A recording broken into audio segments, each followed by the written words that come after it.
મિત્રો આ તો ઇતિહાસ વાત થઈ, જૂની વાત થઈ, પણ વિસાવદર મારો કાર્યક્રમ હતો ત્યારે ગીરના નેહડામાંથી એક ચારણના આઈ આવેલા.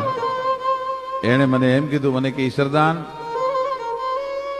આવડ મારી તો મને ખબર નથી, પણ અમે વિસાવદરમાં ઘી વેચવા માટે આવ્યા હોય, અટાણું કરવા માટે અમે આવ્યા હોય, સાંજ પડી જાય, સૂરજનારાયણ આથમી જવાની તૈયારી હોય, ત્યારે આવડનું નામ લઈ અને અમે અમારા ભેળિયાની ગાંઠ વાળી અને સૂરજનારાયણને એમ કે ગઈ, સૂરજનારાયણ બાપ, અમે ચારણની દીકરી એકલી વગડામાં જાઉં, અમે અમારા નેહડે ન પગીએ ત્યાં સુધી તું અંજવાળાને હાથમાં ન દેતો.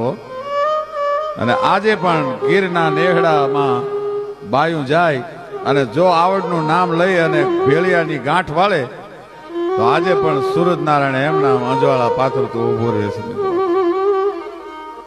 આ જોગમાં આવું, આવી જોગમાં આવું સૌરાષ્ટ્રની ધરતીમાં જન્મી.